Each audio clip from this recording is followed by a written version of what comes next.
was a kind of a free-for-all.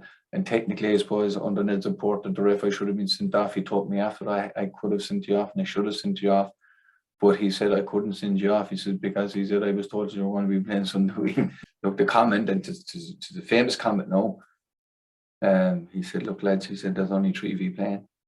And Kevin Hennessy piped up and he said, Father, who are the other two? And we just all broke out laughing, you know. And it just lifted a cloud. And he wasn't gone the length of the dressing room. And I had my civvies on, back on. And I was going out the door with my bag up my shoulder. And I got a tip on the shoulder, and Billy was there. And Billy said, where you want? He said, heading off. And I actually did push him, you know, just on the chest. And I remember he had steel studs on at the time, or aluminium studs. And I see him slipping, but I don't know that he fall, but he was kind of helplessly falling for a while. But I was gone out the tunnel at that stage.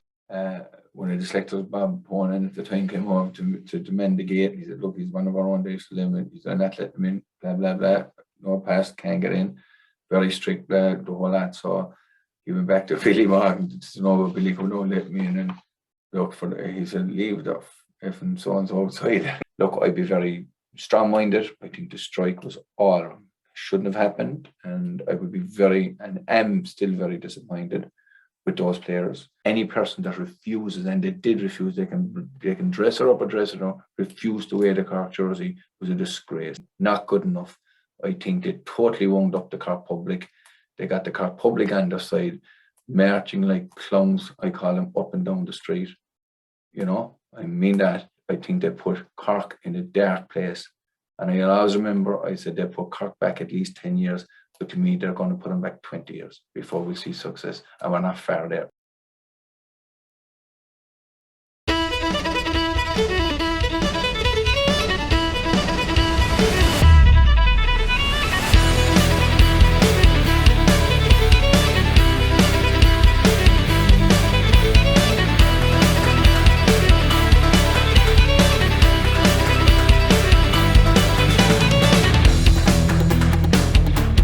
Hi everyone, you're very welcome to this week's episode of our Day with Padre podcast. Don't forget to click like, subscribe, and click the notifications bell so you don't miss any future videos and updates. And back home in Limerick, we're very happy with ourselves having won 2 All-Irelands in 10 months, but my guest this week has 2 in a fortnight. I'm of course referring to Cork GAA legend Teddy McCarthy. Teddy, thanks a million for coming in. Podcast evening. Great to see you. Pleasure to be here. Yeah. I must correct you there now about the 2 in the fortnight. Some guy that I met there in the last 6 months somewhere along the line, but I had to think about it. But when I asked, he was right. He said I actually won 3 All-Irelands in 12 months. The calendar year. In the calendar year. So that was a new one to me, and that was 30 odd years old. We wouldn't have, but little did I know that I did, but that's another one for a quiz book some night. Yeah, I stand corrected. So 3 in 12 months, but still there. So we need a few cheers and good health, Teddy. Yeah, all the best. I'll go forward, yeah. So I suppose just to go back to the start, could you maybe just give me a bit of background what it was like growing up for you? Sure. Look, I suppose came from Glenmore. Obviously read there since I was taken out of St. Finbarr's Hospital. Grew up there, great years there, great memories there. There was 8 of us in the family. Obviously, in 1970. My father passed away, and my mother at that time had the 8 of us, the oldest being 16 and the youngest being about 6 months at the time. So she had a hard job to control 8 of us. But luckily enough for all of us, and obviously for her as well, I suppose we broke our heart somewhere along the line, some of us here and there. But in general, a beautiful upbringing, great upbringing down Glenmore, and fond memories of it. Great stuff, yeah. And you were always very active playing sport when you were younger. Yeah, sure. Look, I suppose realistically at that time, the only thing we had that time, I was only probably a stone throw away from Sarsfields and Glenmore GAA pitch at the time. I suppose it wasn't 200 yards away. In saying that, we had nothing else, because at that time, growing up, realistically, from where I came from, there was nothing else, only GAA, hurling and football. And other than that, our favourite pastime was hunting. Every nearly second family in the terrace at the time had dogs, and that was our upbringing really. And there was a set of foot bagels in Glamour, Riverstown Foot Bagels, and we scope them every Sunday. And we pass away the Sundays there. We go out, meet at 11. We'd probably come back around 3 or 4 o'clock. So nothing but good memories, happy memories. Obviously, there would have been some sad days here and there along the way, but in general, you know, it's something that I'd love to relive again if I could. Yeah. Like your sister Ellen played a big role in your development, didn't she? She did indeed. Ellen would have been about probably about 5 years older than me. She was kind of in the middle of the family. I was the second youngest. And I suppose, she was very, very close to my mother at the time. She was like, the acting husband, really. She did an awful lot of rearing with the three of us under him, which was Dennis, myself, and Mary.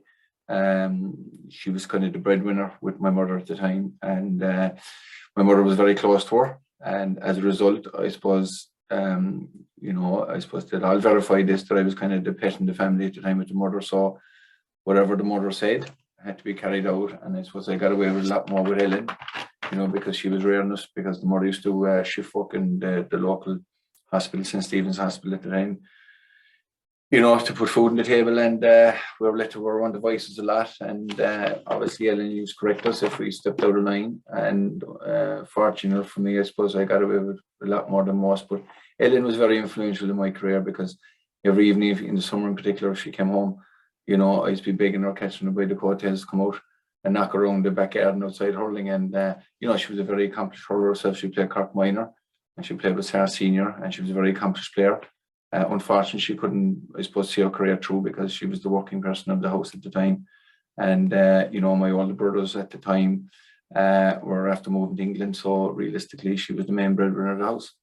Yeah. So she was, I suppose she missed out, to a great degree on a career probably playing with Cork. She was good enough to play with Cork, from what I'm led to believe. But from what I can remember, her skills were second to none. And anything I would have learnt outside of the GAA pitch would have been from her. Yeah. I suppose she ended up in a hospital after a car crash. Like, did that affect you?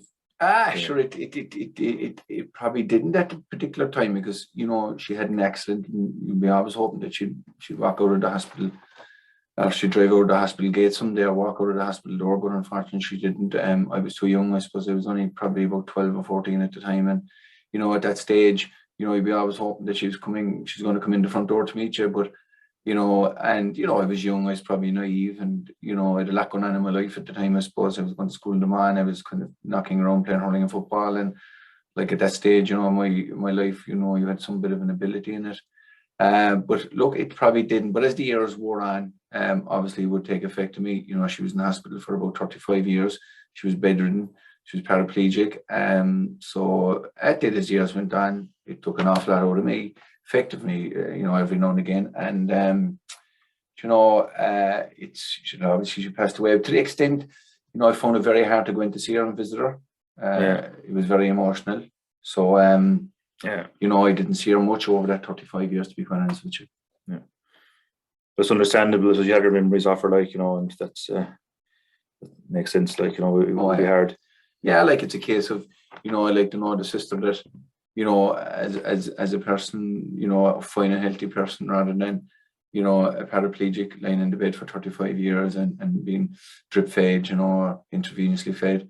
It was tough to take. And, as I said, when I did go into visit her the odd time, it took an awful lot out of me, for a day or two after. So I suppose it's probably selfish out of me not to go in, but, she probably barely understood that you were there. But obviously you couldn't make any kind of communication with her, and it was very hard that way. Yeah. I suppose you mentioned the Northmond there a while ago. I suppose the Northmond was where you got kind of more exposure, I'd say, as a hurler. Definitely so. I have to mention, one in particular, Michael Barry, or, effectively known as Mickey Barry. He was a huge influential man in my career. As I said, the man was probably brought me to a new level, but definitely prior to going into the man, Mickey Barry, Lord Mercenham, was very influential in my career. He was my guidance. He was kind of like the father that I never had. Definitely, under his tutelage, if I stepped out of line, if I did something on the streets or something, You know, if he found out about it, he challenged me about it, you know, when we meet up again in training or whatever, and he tried and correct me as best he could. Never kind of went overboard, but, you know, spoke manly to me, you know, as best he could. You know, he knew I wasn't his child. He knew the situation with my mother. You know, that I needed a bit of a father figure, and he was outstanding to me, and usually respectful to him. I always remember it was Christmas. What year was now? I might have been only 9 or 10. And, you know, as I said, the most important thing at that time is to put food on the table, and that was a hard thing to do for the mother at the time. And, you know, I always remember, you know, the week of Christmas. I remember Michael Barry. Well, it was a knock at the door some winter's evening, Saturday evening, and he produced a pair of boots, brand new boots. And I always remember they were the goal boots, and like in today's terms, it was like winning the lottery, because I had no boots. I was done playing them. I had no rubber dollies, as they call them at the time. I don't know what they call them today now, but you know, I had no boots, and that was the age of 8 or 9, and you know, only you know, Mickey Barry bringing up the boots, I suppose, like, it encouraged me to stay with the game, because, you know, every other kid probably at the time, you know, I'm sure those kids that hadn't boots, but I only remember the kids with the boots, and, you know, obviously he's seen probably a bit of potential in me too, and so he bought me the first boot. I just one of the fondest memories that I would have grown up as well. He wasn't wrong with the potential anyway, you know. Well, I hope he wasn't anyway. So when you first come onto the Cork panel for the 96 final, you decided to go on a holiday. Yeah, like prior to that, obviously, you know, I went to the mine, you know, moving up from the club, and, you know, whereas I was probably the leading figure at club level, you know, we were probably playing in the second grade competitions, because our population would have been small. The club was in my division that time. In the A grades would be the Coves, the Middletons, the Isles, because they would be the, you know, population centres. They'd be the towns, and, you know, we found it very hard to compete with them. So obviously we've been playing against kind of, you know, the Castle Martyrs, the Catherines, you know, the Castlelynes of this world. And, you know, obviously I moved on to the Northman, and I came under the tutelage of Donald O'Grady and Mark Murphy. You know, they were the kingpins of the hurling in the man that time. But under their tutelage, you know, it brought me into the finer things of the game, you know, the finer skills of the game, you know, which, you know, that I did not know about. And, you know, I suppose they seen a raw guy coming up there with potential, and they honed it to the level to move on to the Cork stage. Yeah. So can you just talk us through, I suppose, the month before the All-Ireland in 86? It was a month before. It was probably, look, in 86, I broke onto the Cork Senior Hurling panel.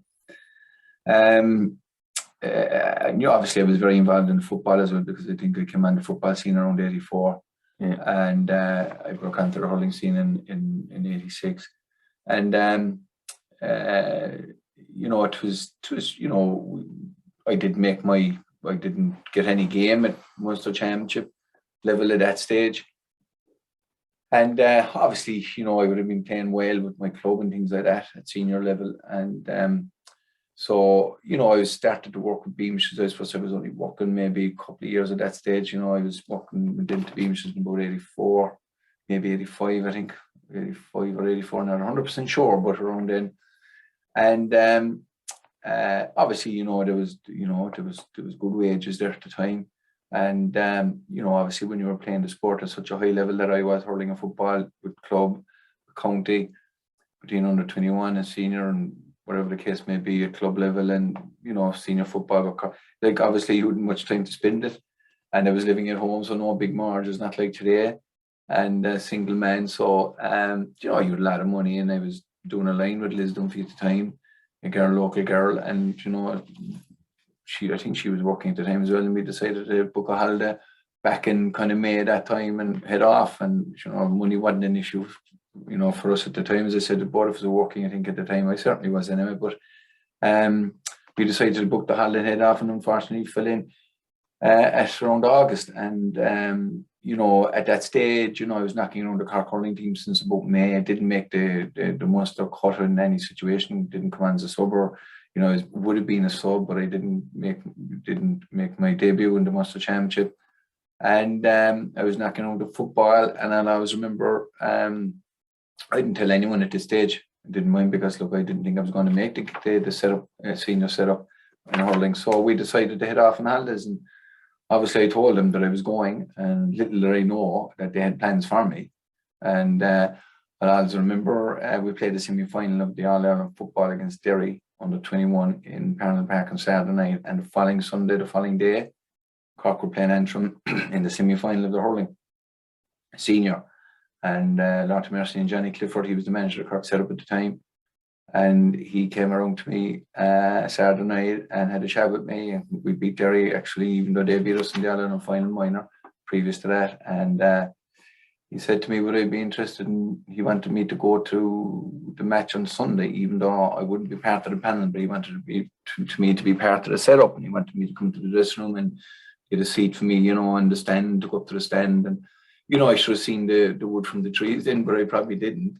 And this was a semi-final. And look, the bottom line is that I said, grand, I will be there. But look, in my own mind, I wasn't going to be there. So the following morning, I got I think it was the half 8 train out of Dublin. And I was heading back to Cork, even though I should have been above in the Burlington waiting to go to Croke Park. And so anyway, you know, I got a phone call to know where was I, and I just explained my situation. Look, I said, I'm not going to be part of the setup. I'm not going to be brought on in the All-Ireland semi-final because I wouldn't be part of the setup, even though you wanted me to be there. And I said, I'm going to get no All-Ireland medal if I don't make it.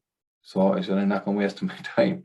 And all I remember, he said, would I go train and choose a night with him? Obviously, he did the best he could without saying what was going to happen.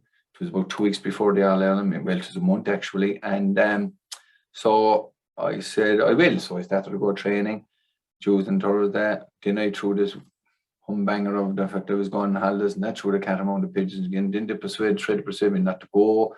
I still should have seen the wood from the trees, but I didn't see it.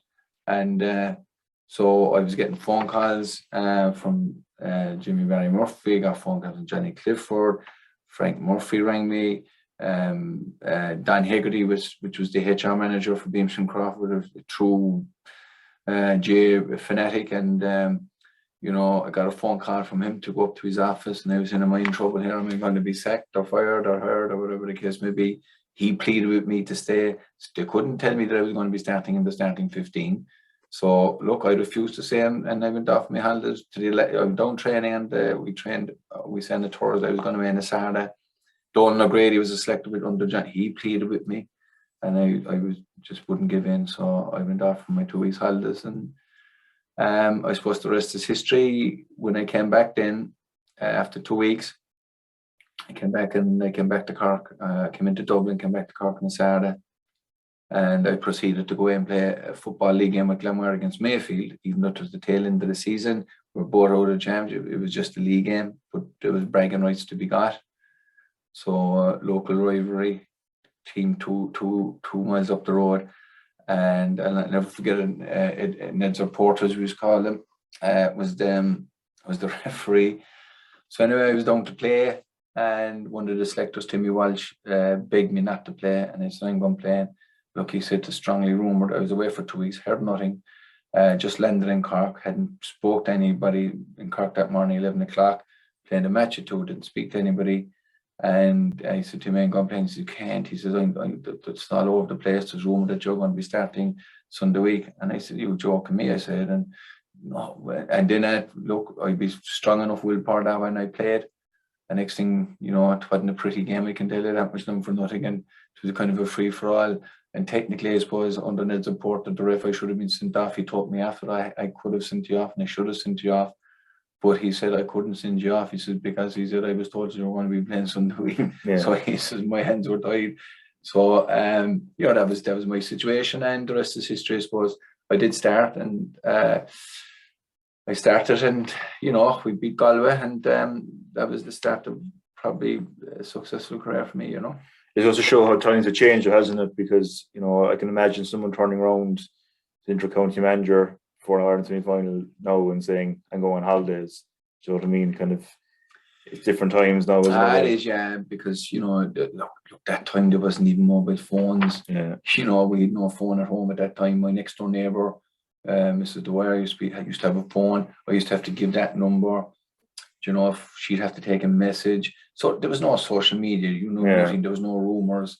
All you got was the paper, as we called the Cork Examiner at the time, or the Evening Echo, and that's where you got your news. You had a good record against Galway in Ireland finals anyway, because the two hurling ones were won against them in 86 and 98. Yeah, I was just talking about it there. Funny enough, I shouldn't be saying this now, but look, it doesn't matter.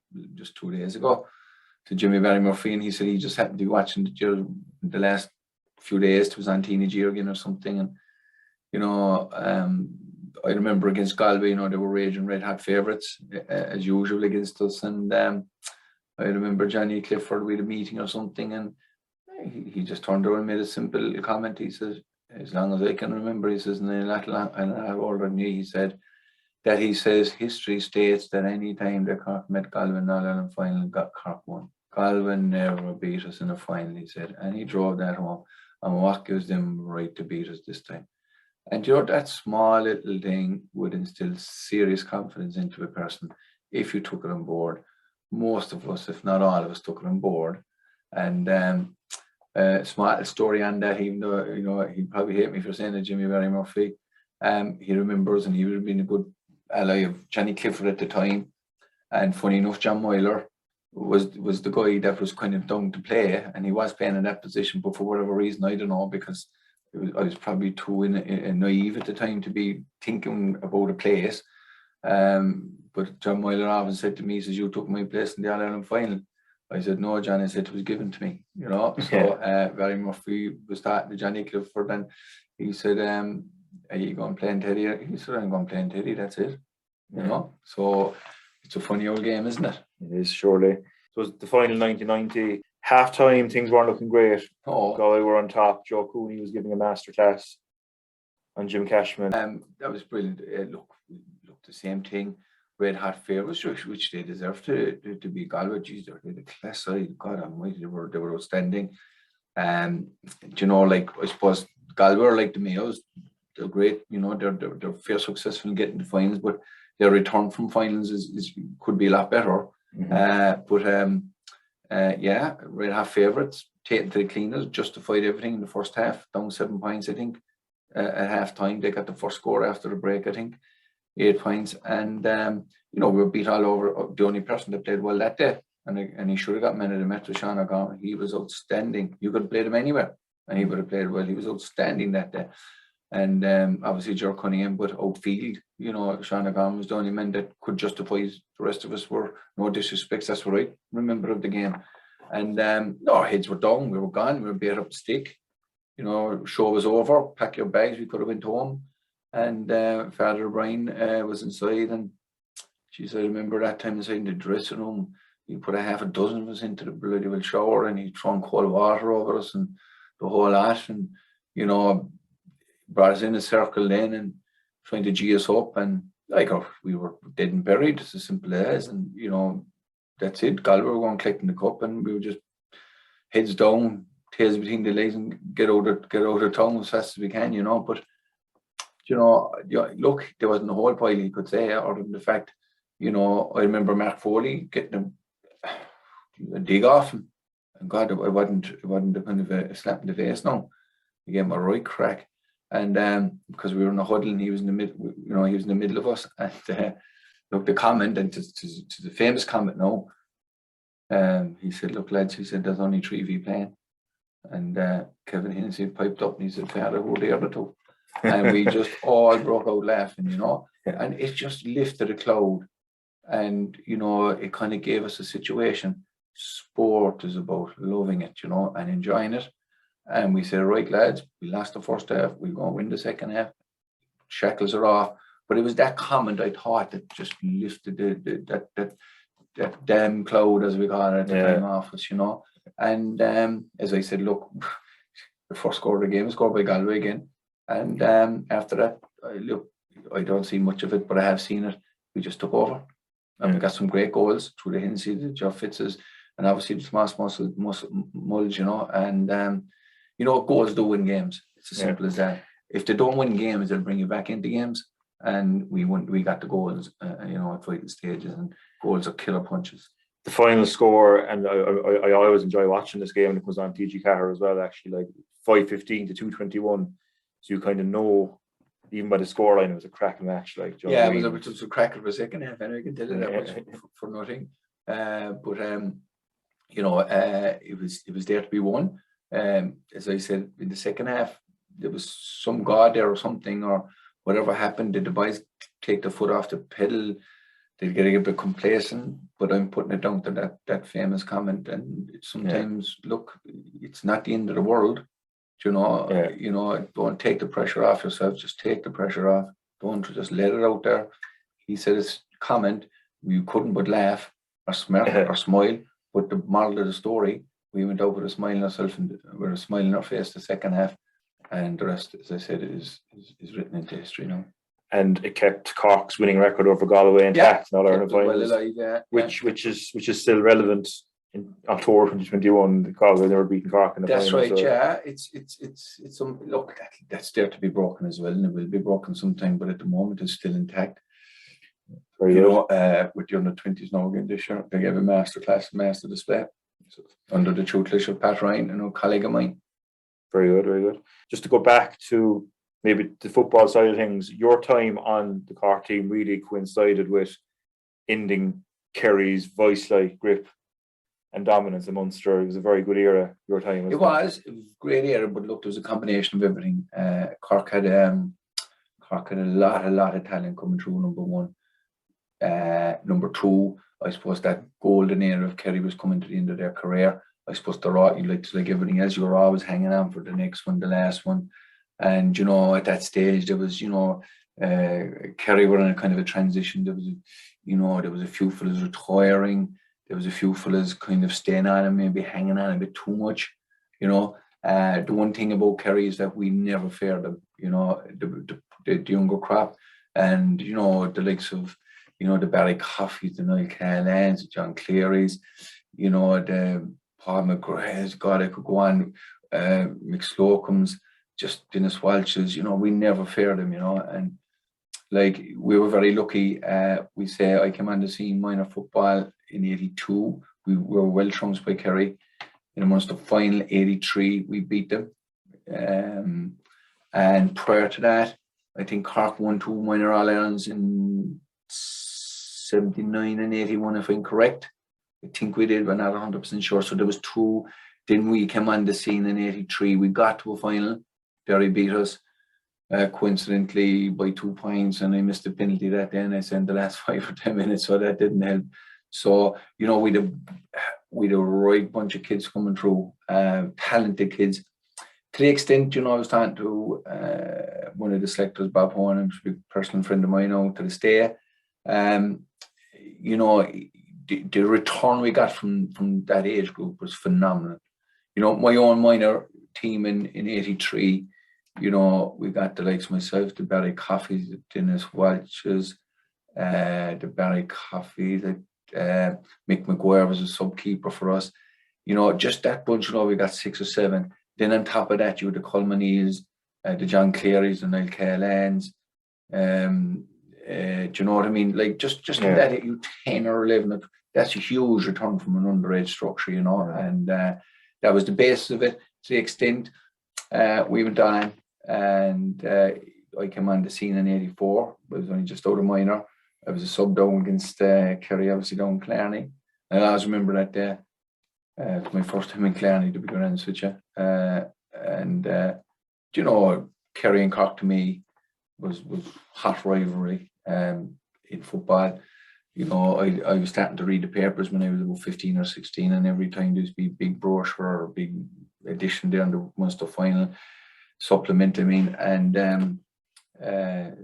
you know, it was all Kerry, great players, the Joe Powers, the Jack O'Shea's, the Paddies, Mikey Shees, you know, just to name 1 or 2, Johnny Egan's, and they were winning All Irelands, and you know, that was '84. And there's a little upstart to me, and we all kind of congregated into down by the dressing rooms, whether we were too early or too late going into, but we were all congregated.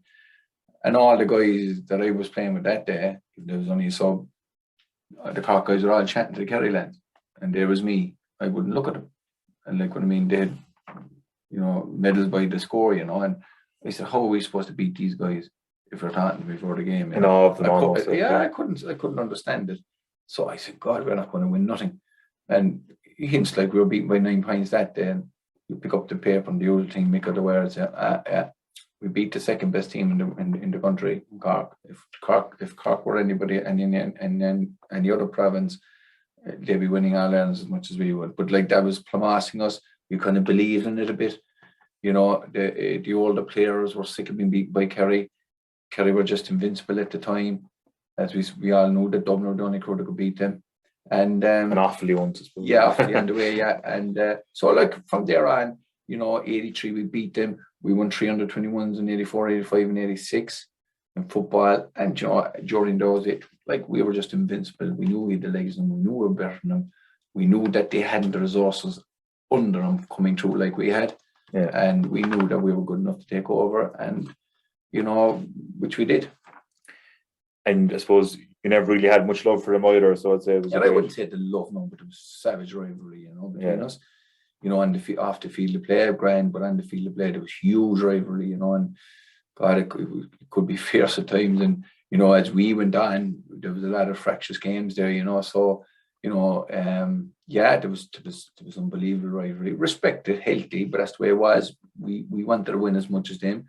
I think, I'm not boasting or anything, but I have 6 or 7 months of championship medals in football. And, if you ask the Kerry guy that's 30 or 25 or 20, today, he wouldn't believe, because the dominance that they have over Cork at the moment, Another rivalry began after that with another team who were winning gold in Meath. Yeah, to this day, nobody seems to know where it popped out of, that day, but it was. But I suppose, look, they were Leinster Kingpins, we were Munster Kingpins, and, we're meeting, if we weren't meeting in league finals or semi-finals, we're meeting in championships. So, it did. And, I suppose the likes of Meath, were looking at Dublin, all their lives. And, in fairness, they Dublin were an excellent team, like Kerry at the time. And, they got their break in Leinster and they took it. And, they weren't going to cough that up too easy. And, they wanted to win titles the same as us at the time. And we were very kind of copy-like in the sense that, they broke out of Leinster, we broke out of Munster, and rivalry started. But to this day, nobody seems to know what happened. And, I spoke to plenty of Meath guys after, and they don't know, but it was just, I don't know, is it the two managers or what decided to drive it up, but nobody seems to know. But look, it was rivalry, and it could have been nasty at times, and it was nasty at times, and but it got nasty and on and off the pitch. But one of our colleagues at the time, Lord Merston, John Kearns, passed away, and the representation from the Meath senior team at the time was second to none. And not alone did it come down for the removal, they stayed for the funeral. And that day we kind of met up and with a few sociable drinks, and I think from that day on, we became the best of friends, and the respect is second to none now.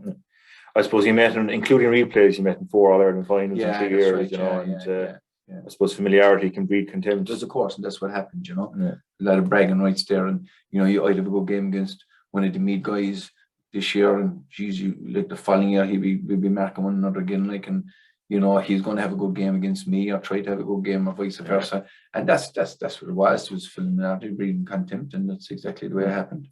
It was very important for you to beat Mayo in that final in 89, wasn't it? It was, because at that stage Meath were after winning back to back, and we got our chance, and Mayo were very good. We wouldn't have seen Mayo that much. We wouldn't have played against them that much. We probably took our eye off the ball with them, probably took them for granted a bit, no disrespects, but very lucky to come through on that day. I think they had an injury to one of their full forward, which was actually playing very well, this Philip Burke. He's grand, I think, but I think he swallowed his tongue through a knock or something, or a heavy knock, and he had to be taken off, and to their detrimental, really.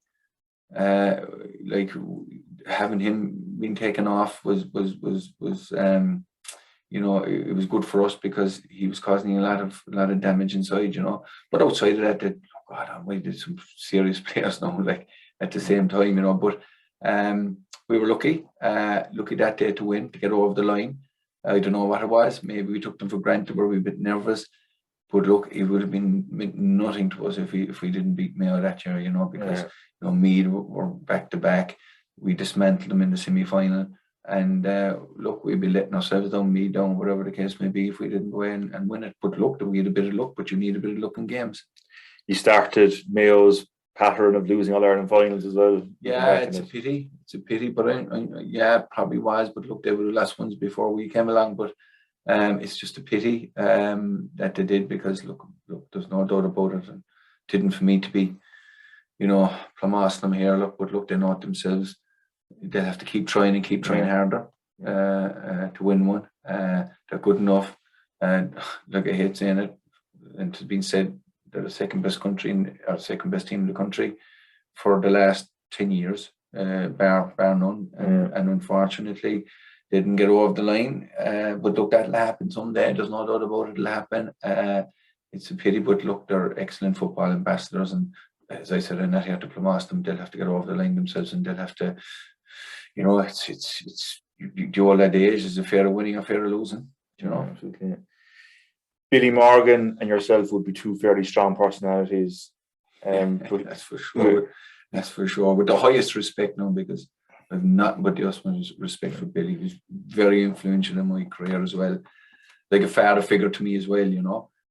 Cross paths on numerous occasions. Namely, look, there's no point in saying it. You know, I'd run in with him, I suppose, to start it off. I suppose in 87-ish or 88-ish or maybe 86-ish, I can't remember now. You know, I was playing, we were playing a National League game against Cavan, I think.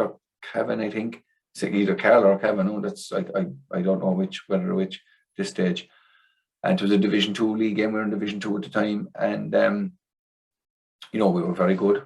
Like, we would have beaten anybody at the time. I think we were just too good for Division 2, which we won handy enough and got out of Division 2 that year. And as I said, I was living at home at the time, obviously. And I was, as I said, the house is only 200 yards from the pitch. And my own club, Glenmore Football Club, were playing back into the competition. Non-championship competition in October, and that particular year there was a new rule came out that you had to start the second half with 15 players, and you know, at that stage I was only just going down looking at it. We were to meet in Blackrock, I think, at 1 o'clock or 12 o'clock, I think, 12 o'clock, and you know, just for a bit of a pep talk and soups and sandwiches or whatever the case may be. We had to be down in Parky Quay for 1 o'clock, and the match throw-in was at 2. And so we had a game that morning, my own club, as I said, back in competition.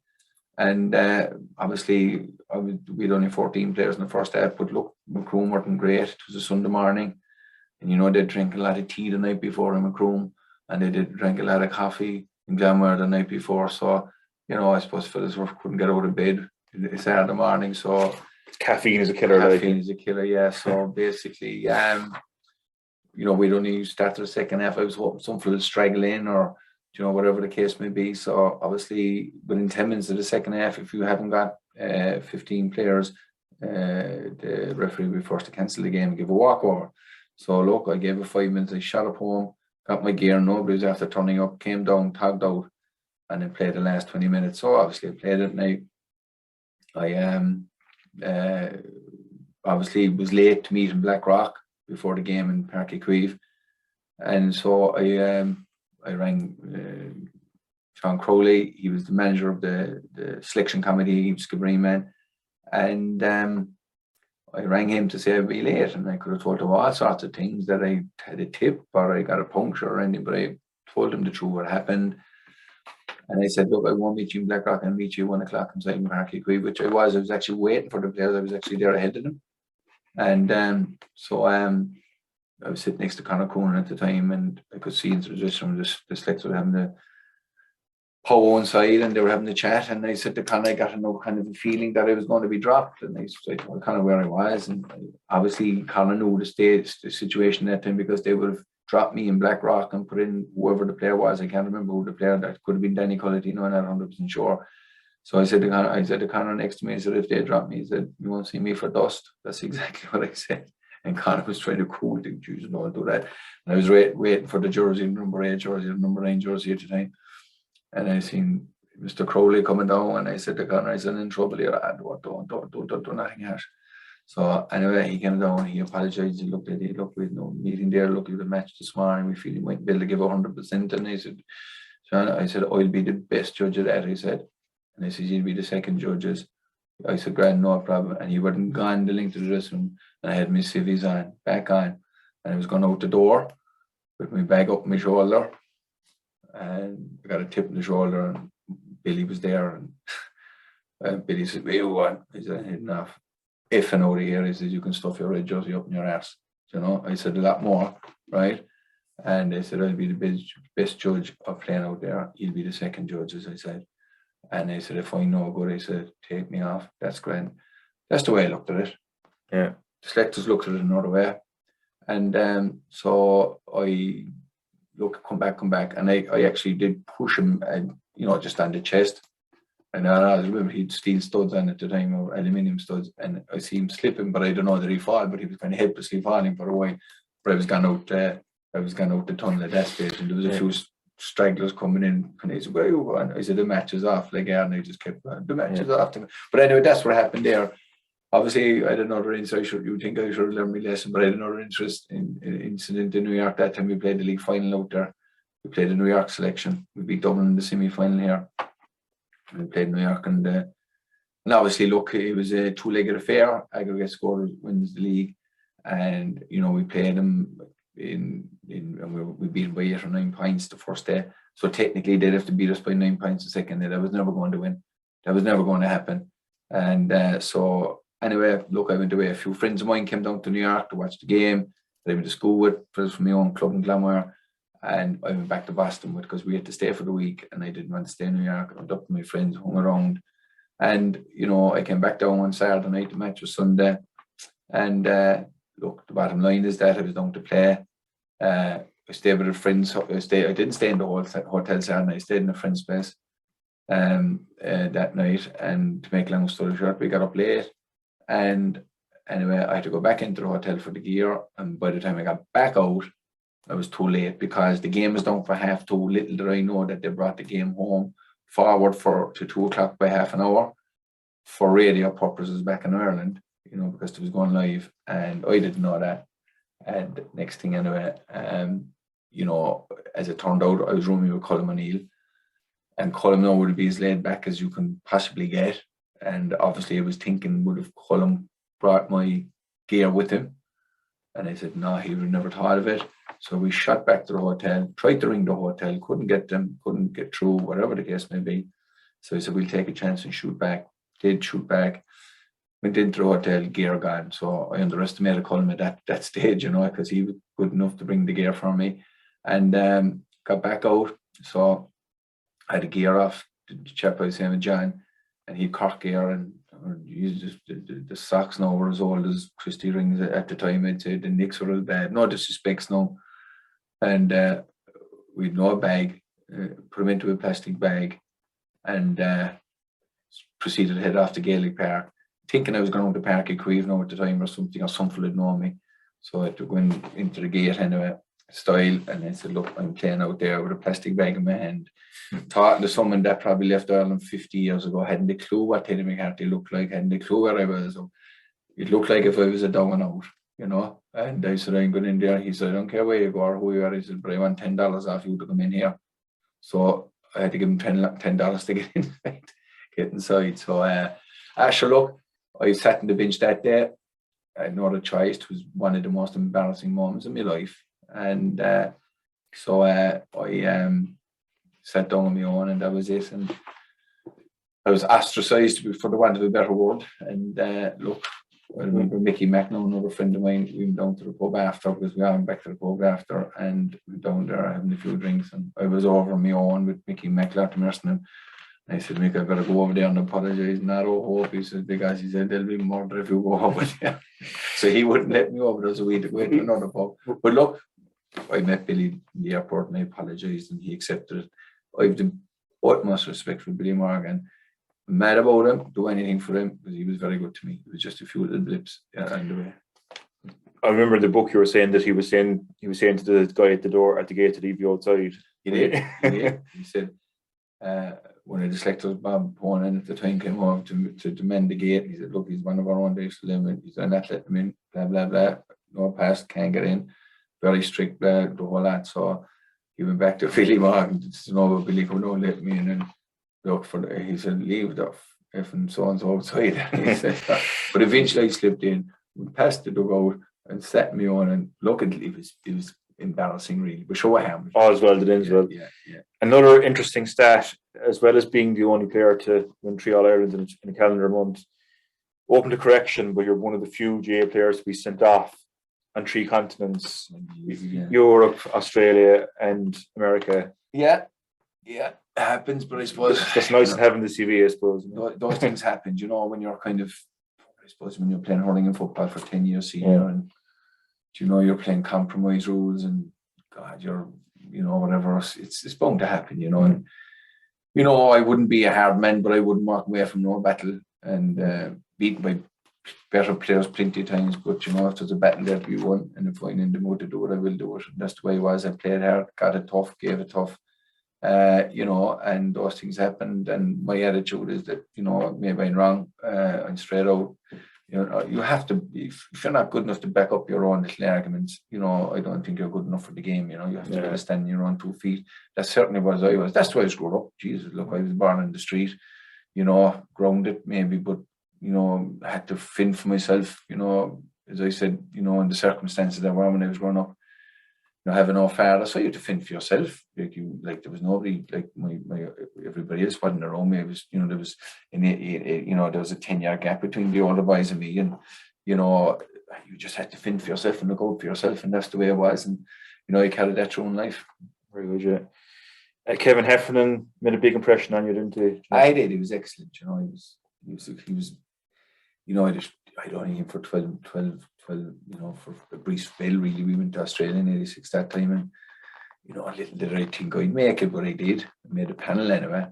And, I was coming up against, what it was great friendships came out of it really after, Didn't see too many of them after, maybe once or twice after, but Kevin was, he was, look, let's be honest, I was only 21 at the time. I was in awe of him.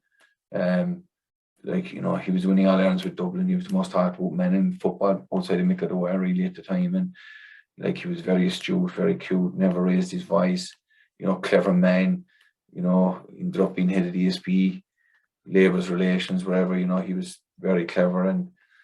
And, how he gets through to a guy, small example, this as he rules that time, or the compromise rules that time out in Australia, it was played over three games. You have to win 2 to win the contest. They won the first, no chance of playing. Second game, no chance. I was only the water boy, giving out the runner, or whatever you call him that time. And that's all I was doing. We won the second one. And then. And so it was all down to the third one. So that night after winning the second one, there was a bit of celebrations going on. And, we were well in 2 hours into the celebrations anyway.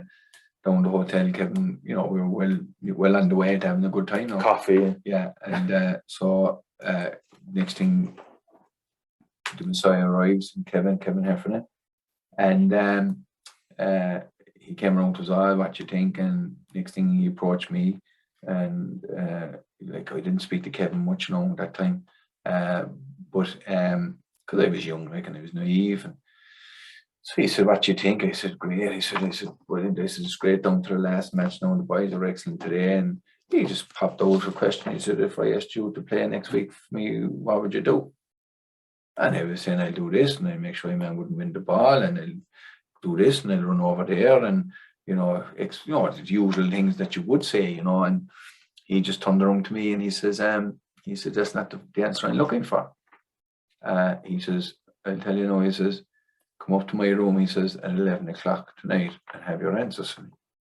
So he said, Jesus, no. He said, what am I going to do now? So he said, right, I'll of course the Dublin lads, asked him the question, should they were only answering the same things that I answered Kevin to? And I said, that's not the answer he's looking for. You know, and the boys were doing their best to give me an answer, but they couldn't. And I said, look, that's no good to me. So anyway, I had to proceed. My drinking stopped straight away anyway. You know, I had to be in some kind of sober since going up to the room at 11 o'clock. And it was like going to an interview. I wasn't late. I was outside the door at 5 to 11, looking at my watch every minute to see before I knocked at the door. Yeah. So I knocked at the door and there was Kevin lying in the bed. And there was a chair at the end of the bed. And he said, sit down there. He was chatting away about the game. And he proceeded. I said, will you ever not ask me this question again because I haven't got the answer? So he asked me the question, same answers, no good to me, Teddy. He said, have your answer now in the morning, he said. And he said, before we go training, the bus was leaving at 12. He says, have your answer. So look, I did the best I could. We backed down, asked the boys again around, asked other fellas, they couldn't give no answer. So we got on the bus the following morning and we were lining up to throw the gear under the bus before we got into it. And Kevin rarely came training. It was them Simon from Galway used to do it. He rarely did the training, but he happened to turn up this morning. No sign of Kevin. I said, that's great. No, he's after forgetting about me. That'll tell you how stupid I was. The next thing is about to get on the bus, who walks around the front door and he goes, can I speak to you for 1 minute? And literally, no, we didn't walk the width of the footpath. And I said, what am I going to say? What am I going to say? And I said, good Lord, I said, Kevin, I'll run till I drop. That's what I want to do. Very good, yeah. No, he had me psyched up. That was it. And prior to going out into the game inside the dressing room, he spoke. And I tell you one thing, never raised his voice, but the emotions were frightening. You know, the adrenaline, perspiration, and you never even got up off the chair. And we were so driven at the time to the extent there was nothing going to beat us. Like, you know, we tame lines, not lines taming us, but we tame lines, you know. And that's, look, obviously the hype would probably be too high with me anyway. So, you know, yes, it did happen. But they were so cute that time, you know. See, there was a bit of a schmozzle with me, and I can't remember the player now at the time. And then they took that player off me, and they put a fellow with no yellow card on. Yeah, and he got stuck in me. And of course, I lost the plot. And I got a red card, and the fellow that was on me only got a yellow. So tactically, they were way more astute than us at the time, you know, because they were professional players and they knew how to get around fellas, know how to get at fellas. We weren't clever enough.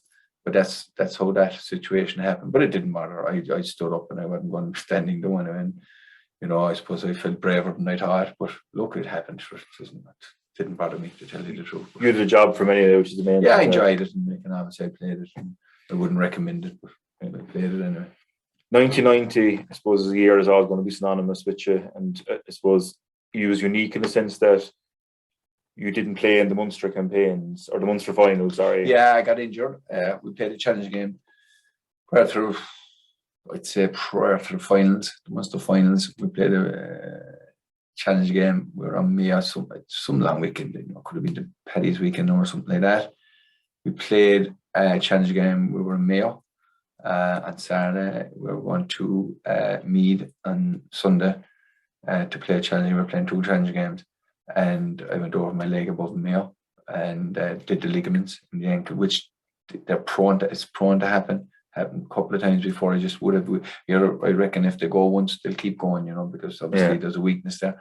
And did them badly. Oh God, I remember it was yesterday. It was excruciating pain, but obviously I was out for about 5 or 6 weeks with it, and I missed 2 Munster finals and missed the 2 semi-finals as well. I think I came on the hurling semi-final, missed the football semi-final, and you know, I was lucky enough that selection committees had faith in me. So thank God for that. And as the fellow says again, the rest is history there. When the whistle went at the football final against Meath, what did it feel like? Sure, it was. Look, it was. You know, it was. We won in All Ireland. That was about the size of it. We won the hurling 2 weeks previous to it. I couldn't lose because at least I had something, if you know what I mean. The fellas that I was playing with had nothing. that day. It was excellent because we did beat Meath 2 years running in a semi-final and a final. So obviously that accomplished what they'd done to us the previous 2 years. So look, it was good. Look, but look, I just got off the pitches with the job done. We won it. Get on with it, you know. And there was a very special person to meet inside the dressing room. There was indeed Jack Lynch, the retired Taoiseach at the time, Glenman, you know, a fella that I looked up. You know, he was kind of a hero of mine. He didn't know it, but he was a hero of mine. You know, because he was such a synonymous hurler and footballer with Cork and both Glen and Nix, and obviously a very successful man in life after. Went to the man, you know. I suppose I did all the things bar being a Taoiseach or a barrister for that matter. But great man. Never met him. I met him as a young fella, I suppose, all right, but barely. I remember he's becoming around canvassing in the late 70s, you know, and he'd fierce affinity, you know, to SARS at the time, and he was friendly with a couple of older Lord Commissioner gone to the rest now. But you know, and he'd be down canvassing and he'd sit down and chat to these older people. And that same, one of the guys he was talking to, McCarthy, used to make hurleys off, made him for Christian and Jack Lynch at the time. They were handmade hurleys, and I knew he was around. And of course, I'd be shown off, and I used to go down to the shop, which was down next to where they were sitting down. And I went to no shop because the fellow says Mackie at the time, and down I went and just put a ball and hurling in my hand and knocking around a bit. And of course, I made sure the ball went across next to him, so I had to go up and pick it up. And I'm led to believe after, through the son of the guy he came down to see, Jack Lynch did, that this guy that I know still lives today, Danny Mack, said to me that the father always said to Jack Lynch, he's going to be a good one, Jack. You know, so I was only about 9 or 10 or 11 at the time, I can't remember now, but you know, he was a hero of mine. Met him, delighted to meet him, went into the dressing room that time. First into the dressing room, I didn't even see the presentation. Went into the dressing room and just to, I suppose, reflect on what happened, I suppose, because I suppose it was a huge achievement, didn't realise it. You know, it was nice to have a few moments. I said, I'll go into the dressing room, there'll be nobody in there, you know, sit down, relax, enjoy it, the works, you know. And little did I know, but Jack Lynch was in there before me, you know, with the bowler hat and the pipe, and you know, there was, I don't know what happened, but there was a mead kind of ribbon hung over one of the joists or something. I was trying to pull it down. Jack was there, and he said, "Well done, congratulations, Teddy. Proud to be a Cork man." And you know, it was a brilliant moment, private moment. You know, he didn't say a whole pile. You know, we just briefly spoke about the game, and you know, it was a great achievement. But look, it was great to see him, and that's just one of the cherished memories that I do have in the game. You know. Very good. I suppose it's good to remember Dennis Walsh as well. Sober. Felt sorry for Dennis to this day. Very, very hard done by. Sport is cruel. But in my own mind, you know, he played in the semi-final, he played in the final. I missed the final, you know, and, you know, he was sub for the semi-final. He was gone completely for the final. I felt lousy for him. I grew up with Dennis in the sense that, you know, he played in the hurling, but not the football. That was it. So. Yeah. In hindsight, they could have brought him on if they could. Well, they couldn't because he didn't make the starting 21. Oh, right, okay, sorry. Yeah. You know, and whereas, like, if he was a sub, he probably would have got a medal. And you know, in my own mind, he did get, and in everybody's mind, any genuine GAA supporter in Cork at that time, or probably all over the country, they know in their own mind that he has one. Unfortunately, the difference is he didn't get it into his hand. Now, to this day, you know, he doesn't have, no hang-ups with me about it, because we're very good friends. As I said, we know one another since we were 13 or 14, because we used to play in the same grade, his club, my club, and it was a case of when we used to play, if I played well today, my club would win. If he played well the next day, his club would win. You know, we were probably the two main players, no disrespect to the other players, but we got on we were 2 years on the Cork Minor Footballers and Hurlers together. We were the 3 years on the hurling under 21s together, and we just know one another since we were 14, you know, and we have the highest respect, and I'm fierce friends with him still today, and I meet him for coffee here and there. But I felt sorry for him, Look, I could do nothing about it. As I said, I was only a player, I wasn't the management. But look, at the end of the day, the management got it right because they picked a team and a panel to win it. But look, I remember coming back to Cork. I felt sorry for him. It was tough on him. But you know, I think he took it on the chin. Bound to, I suppose, deep down, it hurted him. But I think overall he took it on the chin, like through many years, you know, and the true GAA years. But I remember we got a presentation. Went back to the Imperial Monday, and the general manager of the hotel at the time, I can't, his name escapes me now. But you know, he made a presentation to me on behalf of the hotel.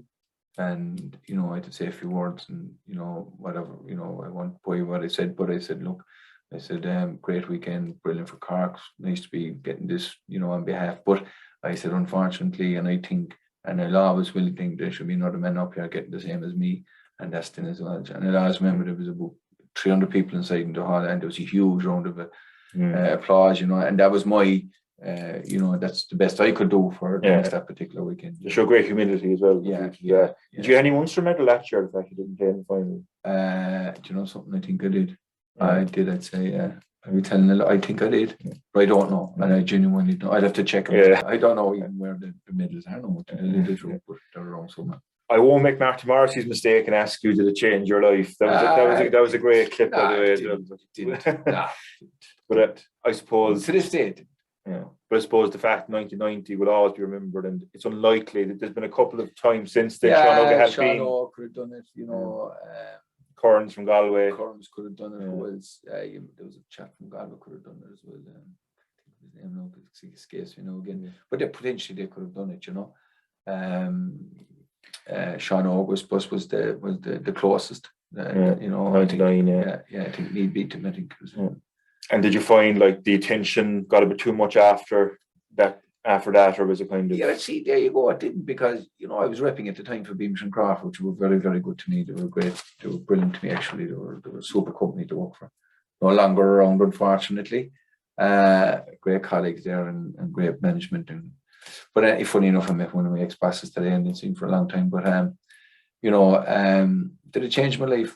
Not really, because, you know, as I said, look, the media, the only way you could change your life is media. And the media is, look, at the time, there was RT Radio, there was the Cork Examiner, the Cork Echo. I know there's the Independents, but I had no interest in them. So, like, but I mean, you see wonderful at the end, you went and see him for 6 months, you know, and I was repping at the time. And sure, look, the Cork people would be proud of the end, the whole lot.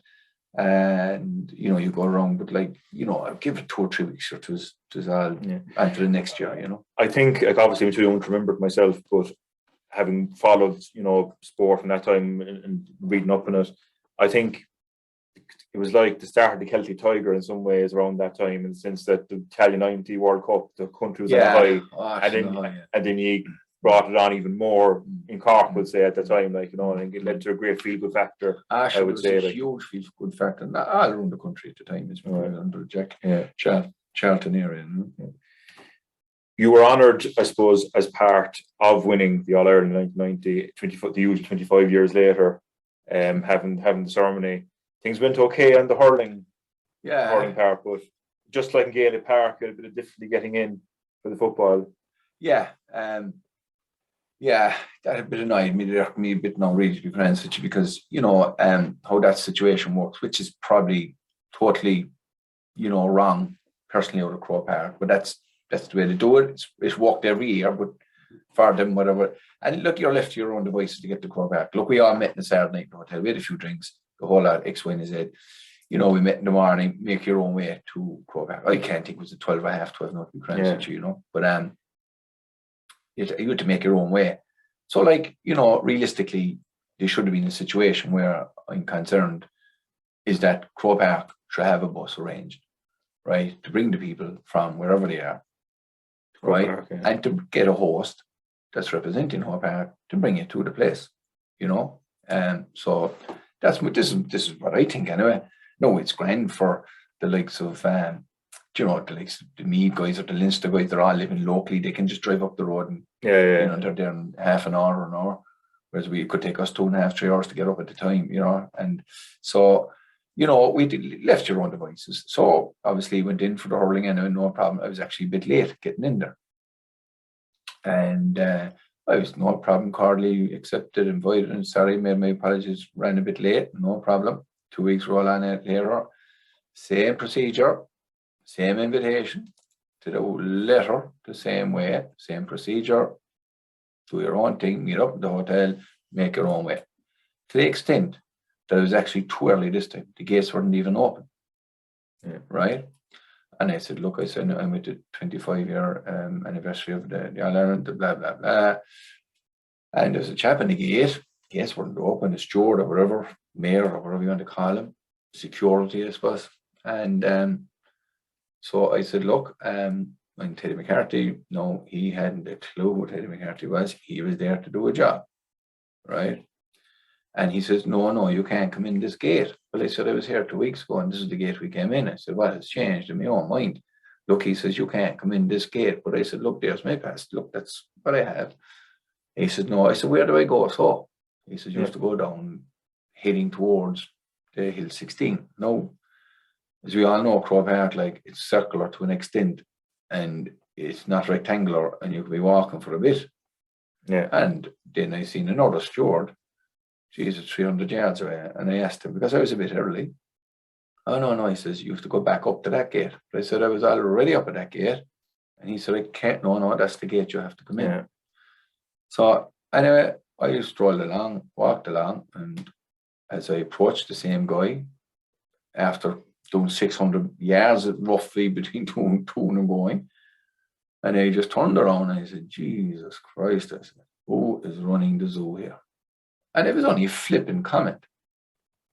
And the steward took exception to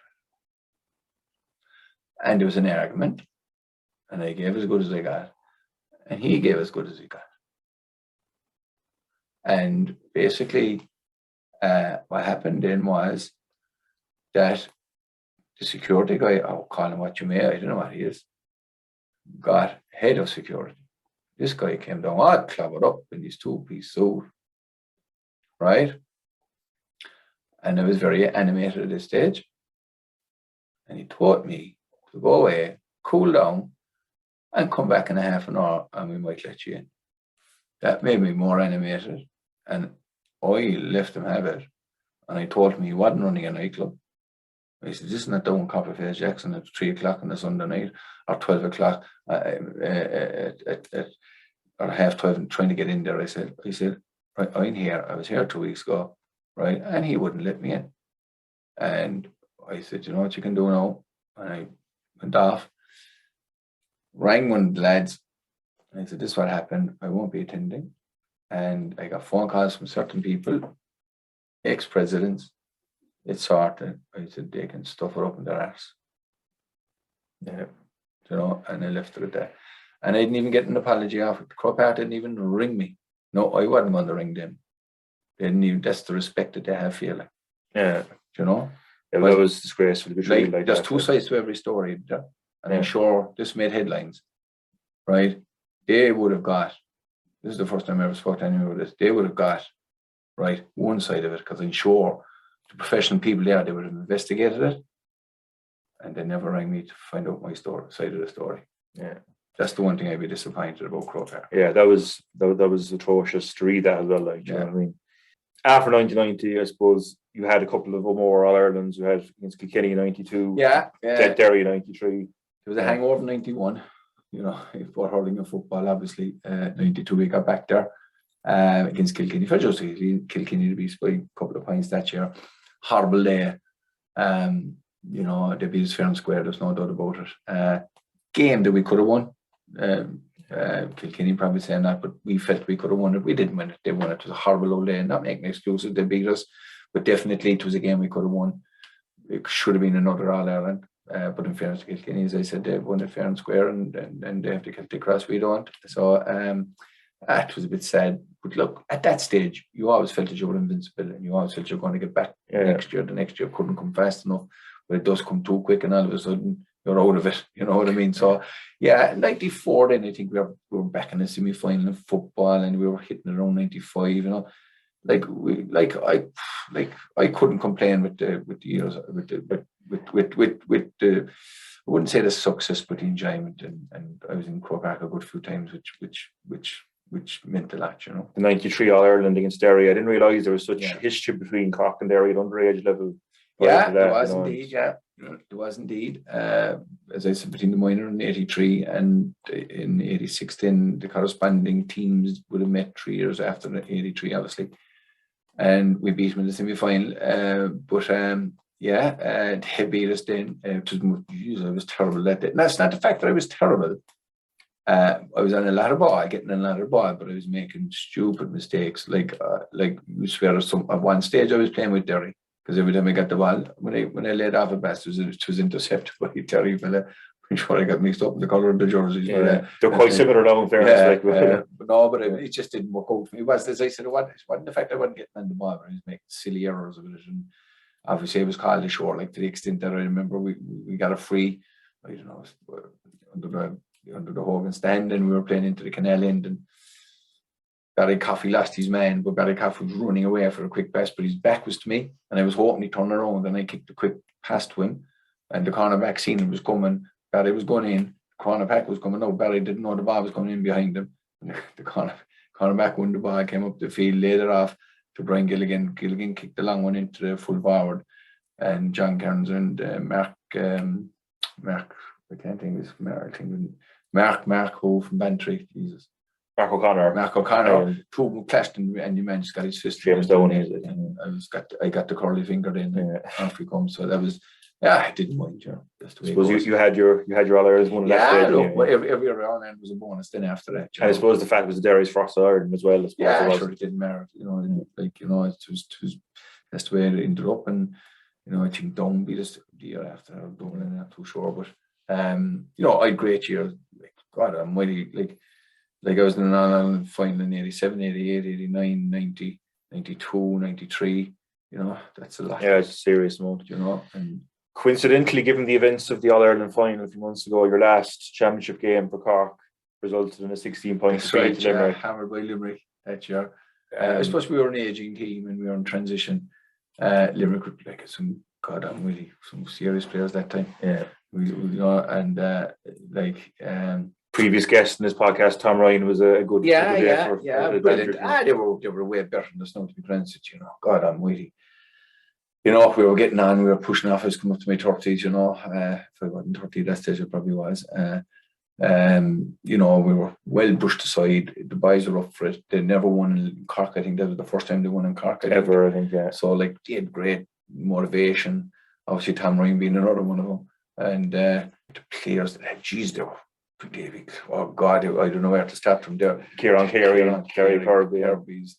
God almighty, they were good. They were a good side, and they proved it after. I think they were unlucky to lose in Ireland afterwards. Wexford, So they were the team to beat, and they were in Munster they were the bar to reach. They were very good, and I suppose they were probably unlucky not to win in Ireland as well. Clear around that time as well. I think your last time on a championship pitch for Cork was a clash with Mike Galligan when you were knocking the ball down. Yeah, I got to knock I got a few stitches that day, But I remember, I don't know how many stitches, I can't remember now. But Jesus, I was nearly knocked over it. I nearly came to passing out. Really, I know it's because of exhaustion, age, or whatever the case may be. But I got a nasty knock, but it was pure accident, nothing else. But I didn't feel well. I felt faint.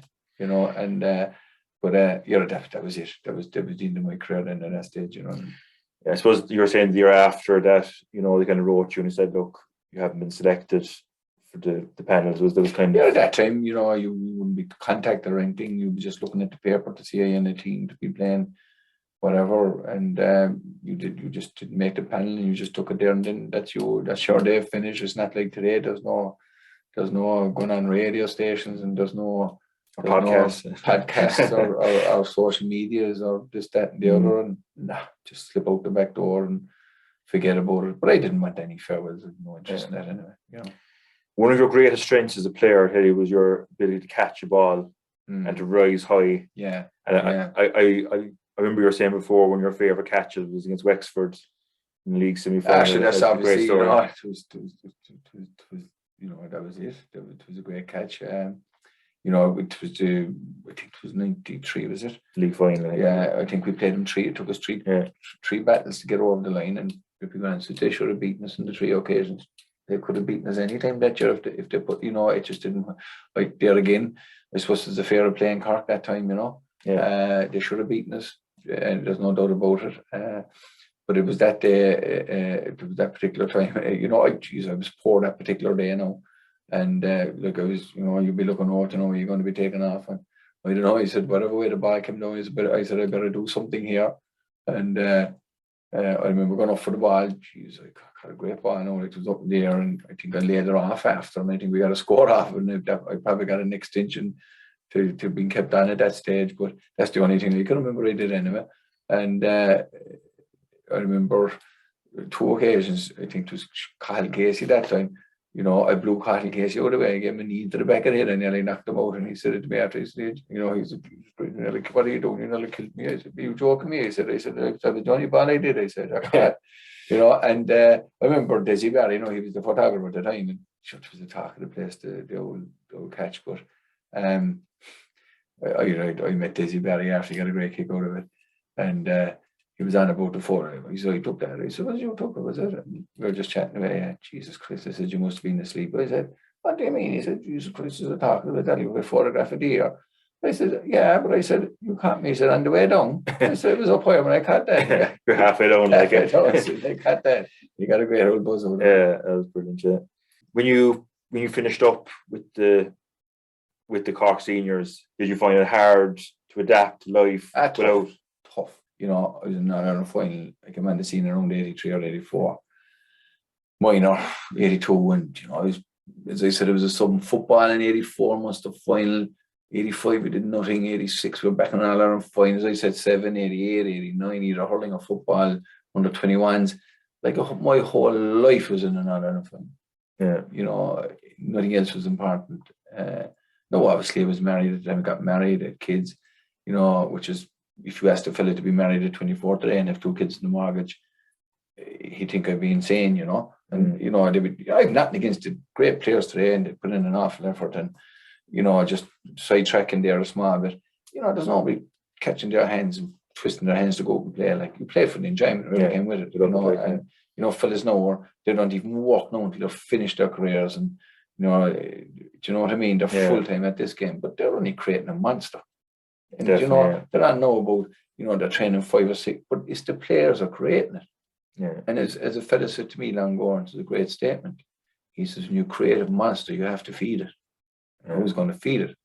So it's the players that have to feed the monster, feed these guys, like these nutritionists, feed these strengthening, they're all getting paid.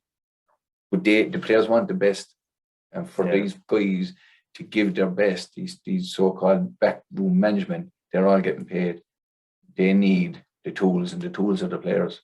Yeah, and if the players want the best, they're going to the paid best are going to come in. So they're going to look for the the best for themselves, because they have to promote themselves as well. So as I said, when I retired, it was a huge I know nothing else. Only just coming home from work, going to work in the morning, dropping my wife at the time to work, dropping the kids to a play school, pitch dark, going into work, working all day, coming home in the dark, collecting the wife. I was close enough to I was only living in Glamor, 5 miles from Park Equip, was trained down there, collect the kids, drop her home, gears in the boot of the car, wouldn't even get out, car straight into the pitch. But I love doing it. Nobody twisted my arm to do it.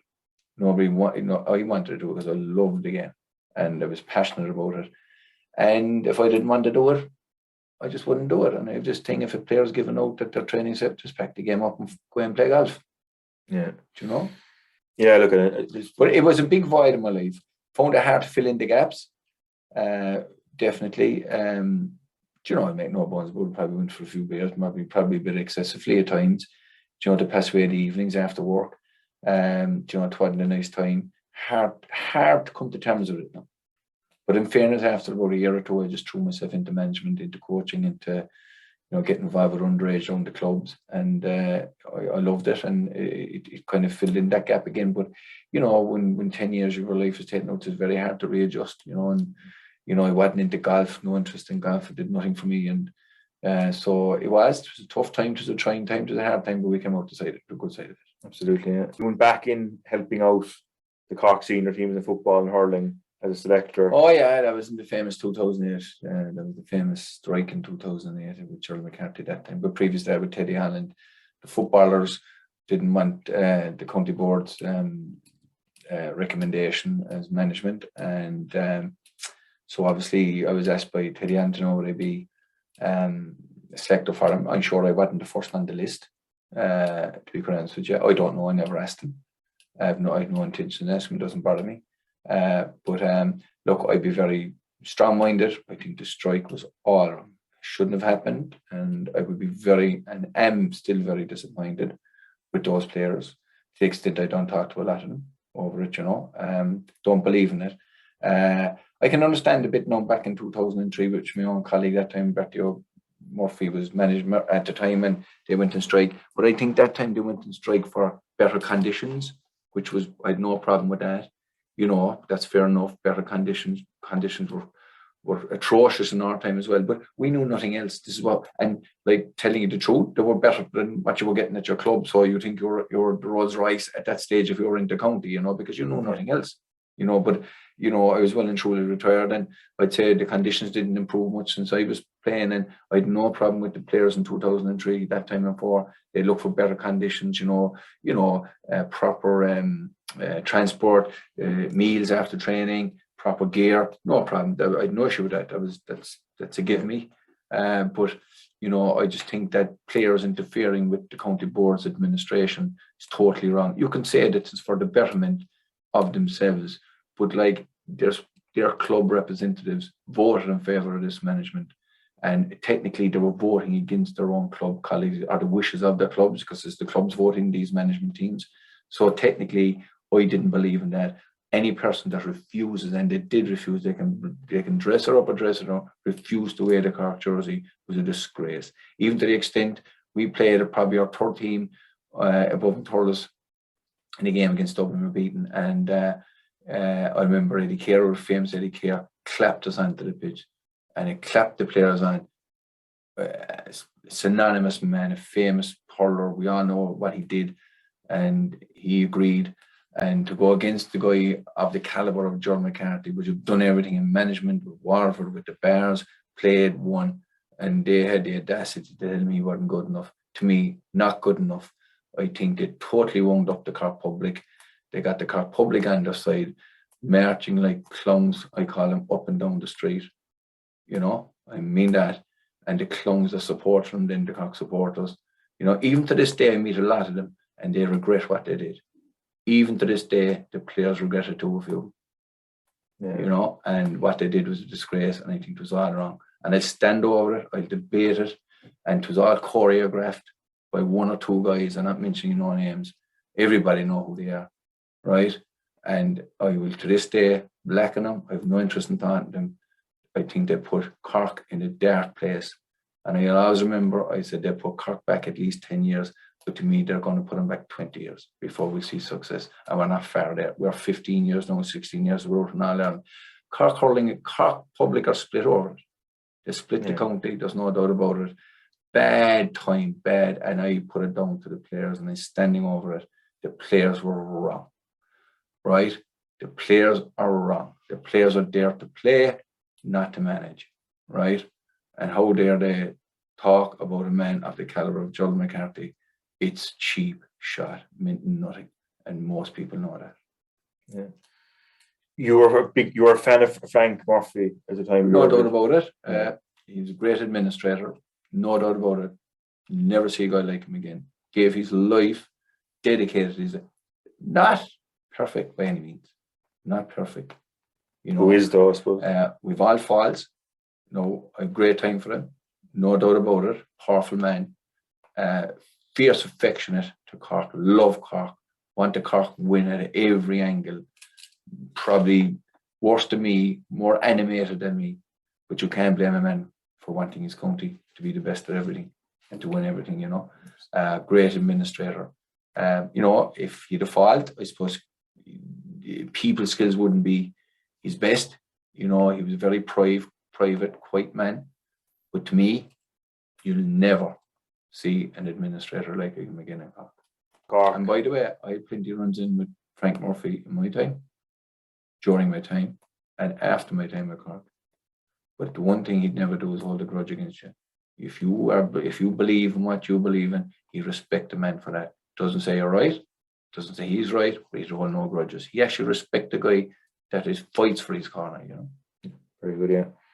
You have a very good record of coaching level as well. Well, I wouldn't say I have a good 50-50, if you're going to put it that way. Look, I just coached, started off, you know, I said, look, Sars and Glenmore were very good to me. You start getting involved in the underage there. I said, look, if every fella gives 3 or 4 or 5 years of his life back into his club, every fella, you know, the club will be in a happy place. And, you know, it makes it easy for any one individual, because we know there's plenty of guys to give back up. And that's what I love doing. I did do it. Case in point, and that would be Nemo Rangers. Every one of those guys that play with their club, they always put something back in, whether it's coaching, whether it's administration, whatever the case may be. And that's all it takes to keep the club rolling over, taking over. And it's not about them themselves. But yeah, I started off at underage down below. I just took over the senior team in 2003 or 4 that time, I think. Yeah, we got to this two semi-finals actually. Blackrock beat us in one, and they won the county. Newtown beat us in another one, and they won in a replay, and they went on to win the All-Ireland club. And you know, that was the start of my sojourn there. And you know, I went on to train other teams. I suppose, you know, I went on to train Sars minor team.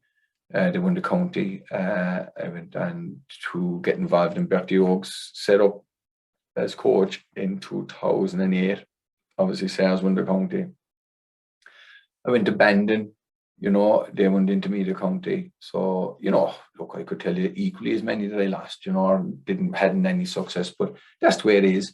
Look, if anybody knows me, probably ain't too hard on the players, but, you know, I'm here to win, not to lose. And, you know, look, to me, you don't enjoy the game losing. You only enjoy the game winning, and it's all about winning, you know, and that's what I want. I don't mind you lose. That's it. Somebody has to lose. But, you know, the old other days, you know, prepare or fail to prepare to fail. And, you know, that's a so simplistic, realistic paraphrase, you know, and it should be, you know, it's so simply used and put out there. But a lot of people put out there so easy, you know, that people don't believe in it.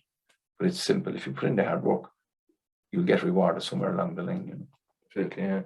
You suppose you had a bit of time at Laois in Intercounty? Oh yeah. Just 12 months, you know, but it was hard. No, they're great. You know, I had great people up there, but you know, it's freaking hard to get that right up there, you know, because you know, I enjoyed it, loved it. Bit of a sojourn now, like it was 2.25 hours up, 2.25 hours back. Jesus Christ, it was a day's work on his own before the tour I spent up there and things like that. It was long days, no, but look, I enjoyed it. It was a new experience to me. I learned a lot from it. Probably made mistakes as well. Look, it happens, you know, but. Laois is kind of a sleeping giant, really, like, you know, to the extent that, you know, biggest problem there, they have to get a bit of conformity as regards, you know, between club and county. You know, the club is huge in Laois, you know, more so than the county. And that's ever before I was there. And sometimes, you know, the more senior clubs, the more successful senior clubs up there kind of take liberties. You know, not in a bad way, no, but they just said that their club is more important than the county. And it is a case of, you know, sometimes their training is more important than the county. You know what I mean? Like when you buy into the county, I think the club should understand that. You know, to the extent, look, I'm not mentioning, but we had a representative from one of the counties one day, and he demanded these players that they weren't going to train them at Laois tonight, they were going to train them with his club. That's what you had to put up with. And there were difficult situations, you know, and so it's just if they can bond the club and the county, there seems to be standoff with the club and the county up there. No matter, look, if it was Jesus Christ come in there, they'll find some kind of a problem. But if they can just amalgamate those two, like Laois has bundles of potential, you know. It's just to marry those two, and there has to be a bit of give and take. A good leader has to come in there, and I'm sure there has been good chairmen and secretaries or whatever the case may be, but it seems to be not gelling, you know. Like you have a case in point, Eddie Byrne had a problem there, you know.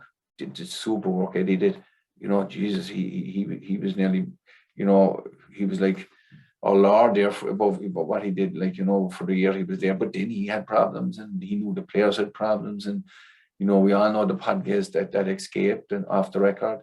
That's in black and white, and it's in every phone in the country, and you know, but like he didn't mean anything by it. But there's a problem there between club and county, and until that's fixed, until that's put to bed, until there's peace there, it won't be successful. You had a spell back home where I'm from as well, near Newcastle. Yeah, near Newcastle West. Yeah, I enjoy that now again. Hurling and football. But look, you know, I mean, that was the hurling, but we did both, and you know, it was hard to get the two of them. They seem to be more of a football club than a hurling club down there, even though we tried to drive the hurling a bit down there. But look, you know, they're a dual club. But look, they went on to win counties after I gone on football. I don't think they've won them in hurling, but it was lovely. I enjoyed it down there. Great grand people down there. You know, met super people down there, loved it, and it was well got down there. And it was, you know, it was nice to see that side of the country as well. Yeah. You're doing very well at the minute with Passage West as well. Sure, look, I'm just tipping away at Passage West at the moment. Look, we're in a city final again. Limping over the line, by the way. COVID wasn't good to us. First COVID was, they put in a huge effort. Not so much this time, you know, because I suppose COVID is a hard thing to take. It was all new to us the first time, didn't know what to expect. It was all, the fellas took it serious. The second time training on your own, got out on your own, running times on your own, it's difficult, and fellas weren't doing it. Plus the fact, you know, the first year we were back in March training, the second year we didn't come back in June. No, limping over the line. Look, we're in the final again. We were in the final last year, we lost to the Brian Dillons, respectively. This year we're in the final against Vincent's, and who's going to win? I genuinely don't know. Toss of a coin, you know. I don't know what Vincent's like. I never came across. Oh, we played them last year in the league, but the league and championship is different. We played them this year in the league, but I had to miss it. We're in the final. That's all I can say. Limping over the line. If they put in a bit of a performance, they have a chance of winning it. If they don't put in a performance, we'll be second again. If the Cork job ever came up in future, was something that you'd consider? Sure, I don't know really. I don't know at this stage. No, you know, probably not. No. Sure, I wouldn't say no, but never say never. Never, but look, it's look, I wouldn't say no, but look, you want to be obviously seriously well organised now, and you know, the people I suppose that I would be around with that time would be probably pushing on, you know, whereas the younger generation are coming through now, and I suppose, you know, for me to be asking a younger guy to come on board could be a bit difficult, and you know, probably wouldn't work out really, to be honest with you. Not at my age, you know, at this stage, you know. But sure, look, nobody knows. Never say never. You never know. Do you think that anyone will equal your record of two All Irelands? No. Dual player. I hope I'm wrong.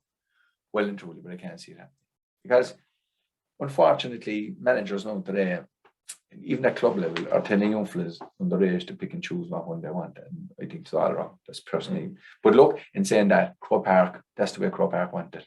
They don't want to see the dual player because he's only a nuisance now to him, because he's only interrupting, you know, fixtures and this, that, you know, and it's interference now with dual player, and that's the way they have it, and that's the way they've promoted the game in the last 10 years with fixtures.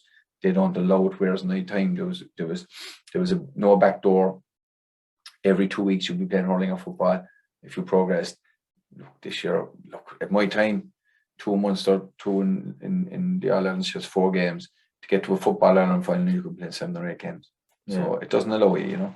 And the way they're condensing the season, it doesn't allow the dual player. It's a pity because there's a lot of great dual players still out there. I see them, and obviously Croke Park don't want the dual player. But as I always said, then if the dual player is good enough, and if there's a real standout dual player, no matter who the manager was or is, would want it. Do you think Cork, Patrick Cork will get his All Ireland medal? I hope so.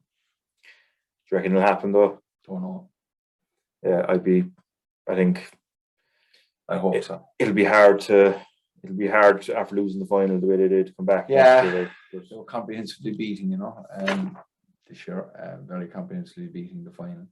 You can put that down to people being the kids, very young team, very young team. That's grand, but you know, if you've got a whacking like that, it's very difficult to bounce back from it, you know. And plus the fact there's a good, you know, a few of the older players are pushing on a bit, you know. Well, if it's any I hope I'm consolation, wrong. I really hope I'm wrong. if there's any consolation, last time that Limerick beat Cork by 16 points, Cork went on to win All Ireland within 3 years. So hopefully it should repeat itself. Yeah, that hopefully that repeats itself, and hopefully it'll be sooner than 3 years. But look, it's going to be a tall task. You know, it's going to be a very tall task. Like the Hardys of this world and the Horgans of this world, like they're all pushing into their 30s now, and they're not getting any better. Let's be honest. Yeah. And we had a few positional problems this year, and I just don't think we have the strength and depth. So, but who knows? Who knows? The future's not ours to see, is this case or Asura? To tell you, it's been an absolute pleasure having you on the show. Thanks, this evening. Appreciate that. A couple of hours has gone by in a flash there. I could talk to you for longer, but I know you've a prior engagement, so we'll let you get the road. And I think the rush hour traffic is gone at this stage now, so hopefully you'll get there. We'll keep in touch, and we might have you on again at some other stage. No problem. Sure. Thank you. So listen, all the best. Thanks a million for coming down. Thank you. So don't forget to like, subscribe, and click the notifications bell, guys, and so you don't miss any future videos. And we'll see you next time on the Parallel Podcast. Good night. God bless.